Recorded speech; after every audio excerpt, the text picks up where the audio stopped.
Hello everyone and welcome back to Bitwig Studio and music production. This is lesson 3.54 and in this lesson we're going to be covering our last dynamic effects processor, what Bitwig calls the Transient Control. And the name is completely indicative of what the device actually does. It attempts to control your transients. So, using the transient control on a vocal or using it on like a sustained string part may not really work.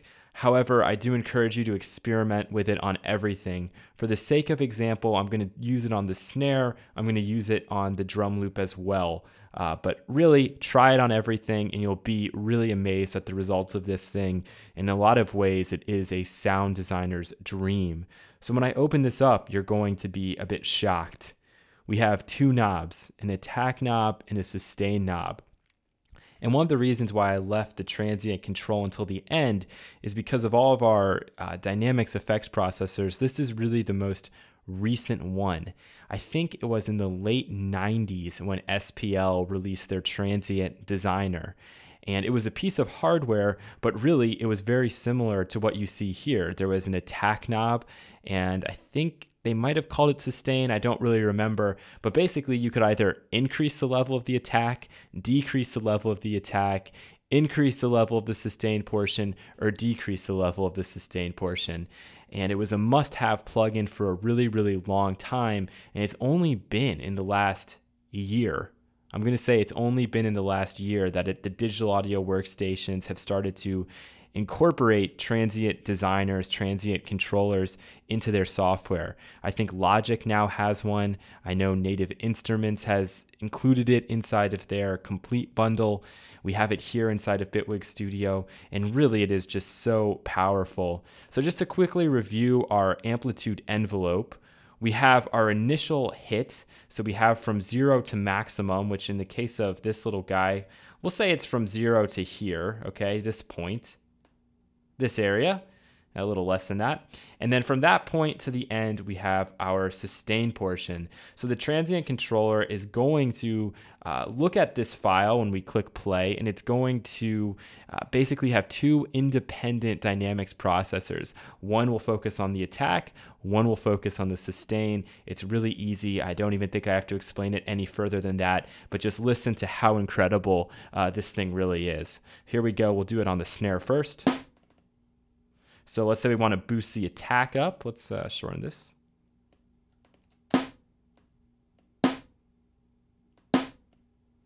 So here I'm going to try to boost the attack. Oh my goodness.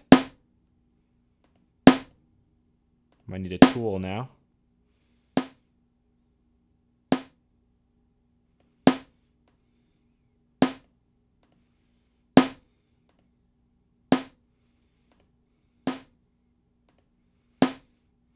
And now what we'll do is we'll take this guy and we'll bounce him out so we can actually get a look. So you can see the difference here. Whole lot more punch there in the attack phase. Now let's take it and let's go to the other extreme.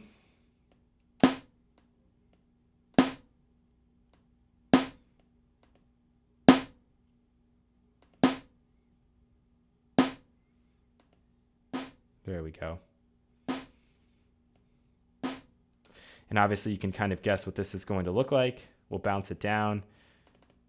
You can see the big difference here between the two, but just so powerful. So instead of having to download or buy a million different samples to try to get what you're looking for, especially with your drum hits, the transient controller is oftentimes going to solve that problem. You can use the transient controller to shape the sound, to shape the hit exactly like you want it to be.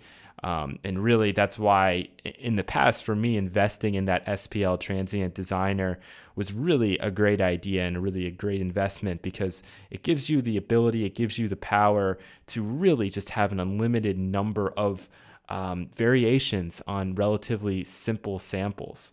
So let's just go to the other extremes. We'll take the sustain and pull it way down. Start getting something very snappy.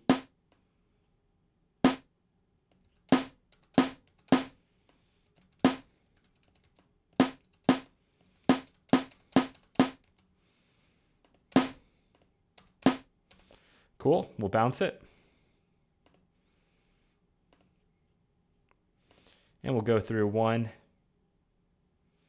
2, 3, 1. Just a little bit extra power down to 3.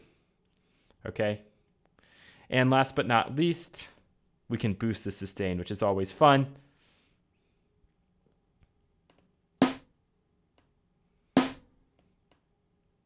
Maybe decrease the attack. Listen to that. Here's where we started. And here's what we have now.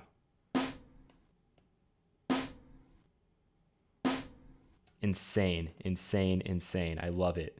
So let's bounce that and take a look. That's just amazing. Absolutely amazing.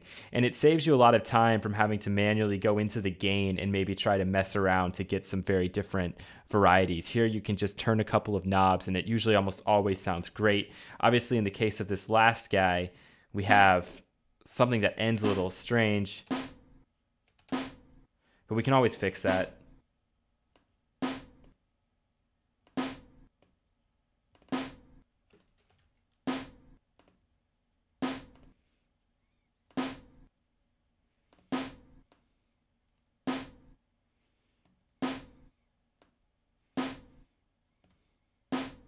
So now we don't have that little awkward cutoff at the end. There's always just so many quick and easy fixes that, you know, they take like 5 seconds, but in the grand scheme of your composition can make an absolutely huge difference.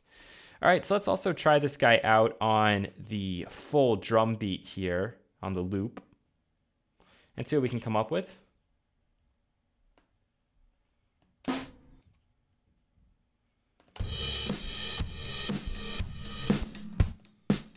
So let's say we just want to increase the attack on all of these hits. All we have to do is turn the attack knob up.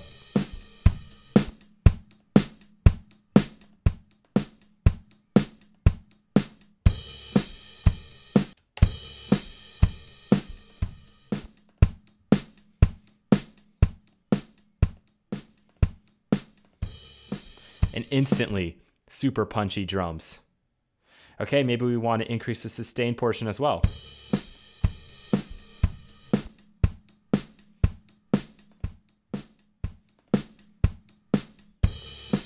And it gives you just such great satisfaction. It's like when you use a compressor, sometimes you have to twiddle with the settings for 30 or 40 minutes to get it exactly like you want. But with this transient controller, you know, 15, 20 seconds and instantly you dialed in a super rich and punchy sound.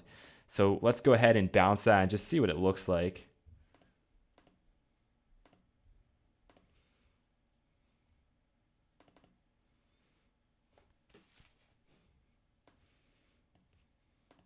And you can see that difference. You can see all that added punch. And also a little bit of a boost there at the end in those sustain phases. Similarly, we can do some, you know, something kind of opposite, something a little bit different.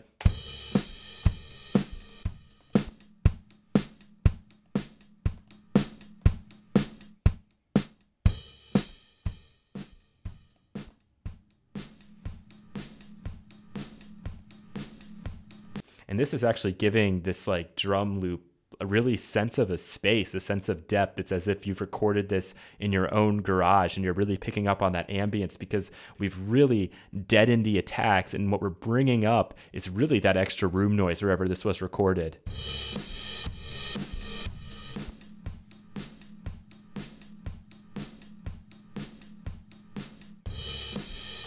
That one spot doesn't sound so good, so maybe we just loop this one bar.